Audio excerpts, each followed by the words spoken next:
Well, hey everybody, my name is Roger and welcome to my channel, Roger's Reads. Yes, I know, it's been a while. I've been out of pocket for a couple of weeks. July tends to be my busiest month ever. And I actually had started the reading rush and I was vlogging and then I had to put it all down and focus on work. I had several deadlines come up, which is pretty typical for me for July. Come to think of it, the same thing happened last year when I tried to do Booktubeathon. So instead of trying to catch up for all the videos I should have done last month, I'm starting off with a clean slate this month.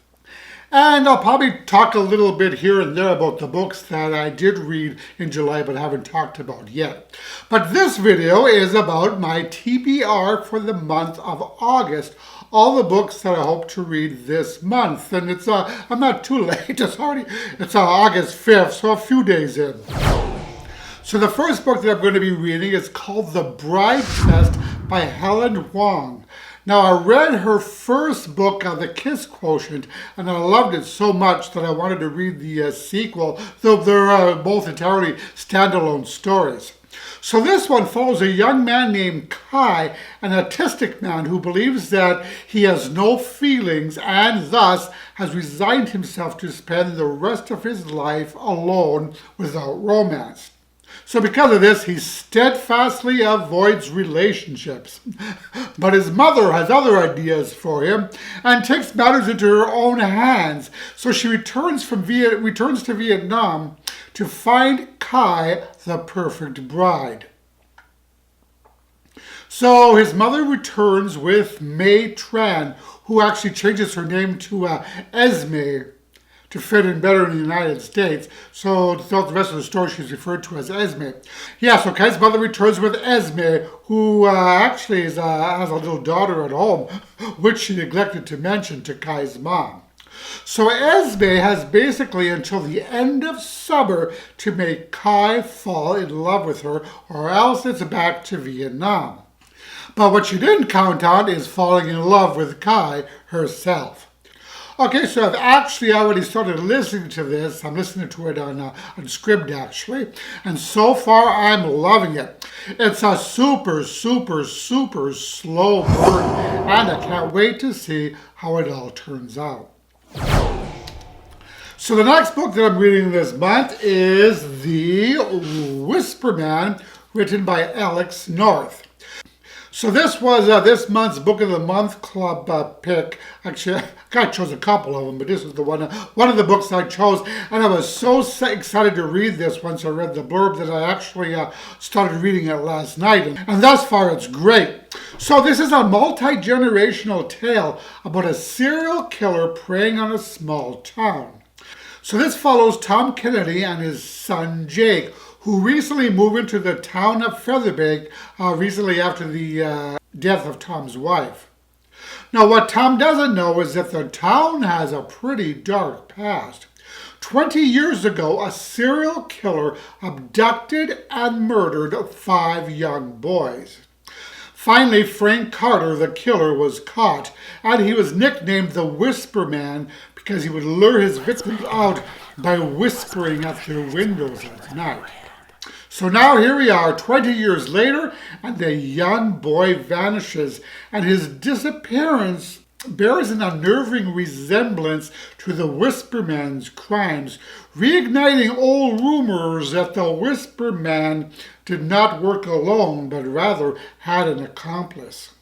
So the story is also told from the point of view of Pete Willis, a detective who, along with another detective named Amanda Beck, they have to find the boy before it's too late, even if that means Pete has to once again visit the Whisper Man in prison, the one thing that he hates above all others. So then the story really gets interesting when Tom's young son Jake begins hearing whispering at his window. So, yeah, thus far it is awesome, and I can't wait to see how it all turns out. So the next book that I'm hoping to read this month is entitled No Exit by Taylor Adams. Now this has been in my TBR for a while now, and I think I've actually talked about this book in a haul video, although this may have been on a previous TBR as well. So I do hope to get to it this month.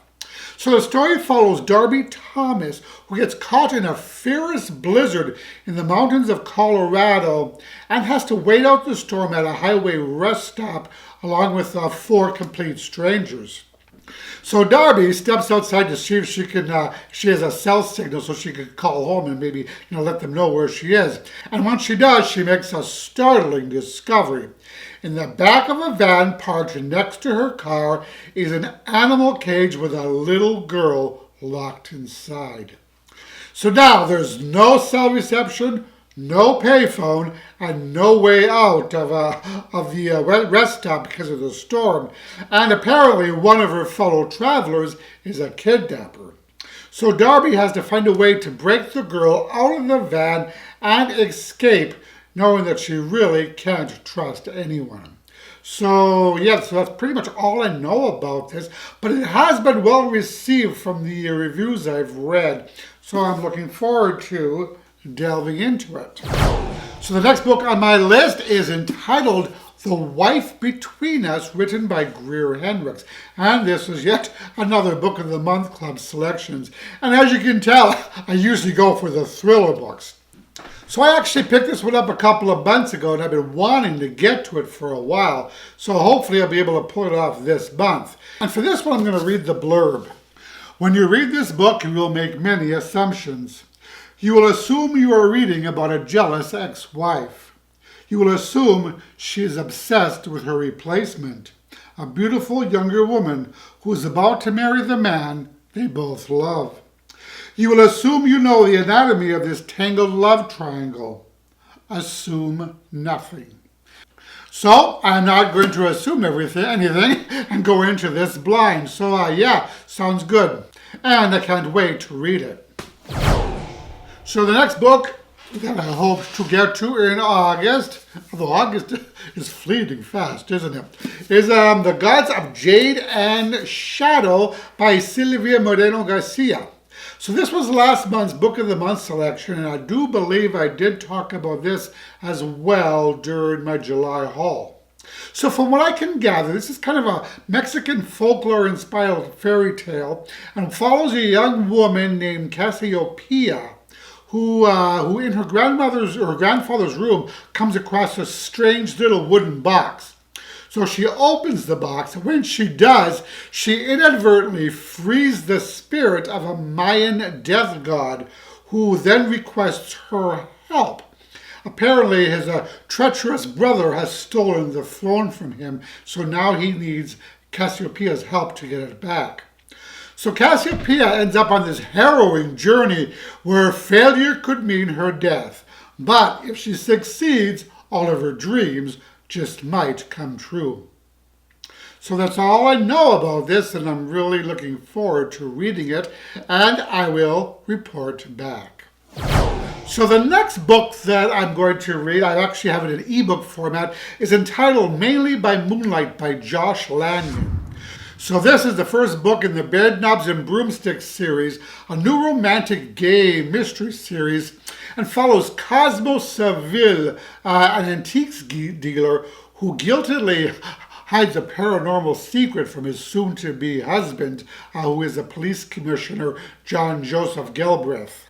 So yes, in case you haven't guessed it, this is the LGBT paranormal story. And I think that Cosmo might be a witch or maybe called a warlock in this book. The synopsis gave me kind of a Bewitched vibe, for those of you who know what Bewitched is. So anyway, Cosmo is arrested for allegedly killing a longtime rival, and he could end up spending his honeymoon behind bars. So John has to race to prove the innocence of fiancé before their vows. Now, in order to protect his secret, Cosmo begins hunting for the killer himself, but John is adamant that he leave the police work to the police. But with an unseen enemy threatening to expose Cosmo's true nature, the couple's future could end before it begins. So from what I can gather, Cosmo needs to find the lost grimoire, which is a spell book. He has to clear his name and keep John's love alive, all the while keeping his secret from John, which I don't know if he succeeds in doing or not. So yeah, I love paranormal stories about witches, warlocks, and magic, so I really can't wait to read this one. So the next book I'm reading is Seance on a Summer Night, also by Josh Lanyon. So yeah, this is another Josh Lanyon book, but this one's a standalone and follows a theater critic named Artemis Bancroft, who is summoned home to California by his aunt. All she tells him is that she's unable to cope with the situation. Well, the situation turns out to be the apparent haunting of the Green Lantern's Inn, along with alarming rumors that the long-suffering Auntie Halcyon may have murdered her philandering husband. But what's interesting about these rumors is that they seem to have been started by the late Mr. Hyde. Yes, I did say late. Apparently, he is a rumor-mongering from beyond the grave. So yeah, the synopsis sounded really interesting to me and it sounded like a lot of fun. So I hope to get to this month. So the next book I'm reading is entitled Something Worth Saving by Sandy Ward. Now, from what I can gather, this is about a boy and his cat. And isn't the kitty in the cover cute? And I actually believe the story is told from the point of view of a cat. Yes, I know that I've just read 2 books that were told from the point of view of a dog, so I have to give an equal opportunity to the cats as well. Now, from the synopsis, this seems like quite an intense little book. Let me read you a couple of lines of it. So apparently the cat's name is Lily. So Charlie insisted on rescuing her. Now Lily wants to do the same for Charlie. She's the only one who's seen the bruises on Charlie's body. If she knew who was hurting him, she'd scratch their eyes out. But she can't fix this by herself. Lily needs to get the rest of the family to focus on Charlie. Not easy when they're wrapped up in their own problems. Lily knows what it's like to feel helpless, but she also knows that you don't always have to be the biggest or the strongest to fight fiercely for the ones you love. So yeah, it sounds like that there might be some abuse going on here. And again, I'll report back on the book once I've read it. But sounds like it might be quite a moving story. I actually received a review copy of this book from the publisher, and I really don't know anything about it. So it does sound super intriguing. So another book that I'm hoping to get to is entitled Between the Covers, and this is a short story collection written by 6 authors, I do believe. Now, what caught my attention about this one is that these stories use bookstores as a source of inspiration. Now, I love me stories revolving around books and bookshops and bookstores, so this one immediately caught my eye. It was actually at Kindle Unlimited, and that's where I first noticed it. So yeah, 6 gay romance stories revolving around the bookstore, so can't wait. Now, I do have a couple of more books that I plan on reading, but those are for a secret video that I'm doing, so hopefully I'll finish that up this month, and then I'll be able to talk about them. But that is it for my August TBR. So hopefully with this video, I'll be back on track with my booktube recording. And I will try to do a Friday Reads video this week and talk about some of the books that I've read recently and what's going on with me. So yeah, that is it. As always, I thank you so much for watching. I really appreciate all of your support. And I will talk to you all in the next video. Roger and out.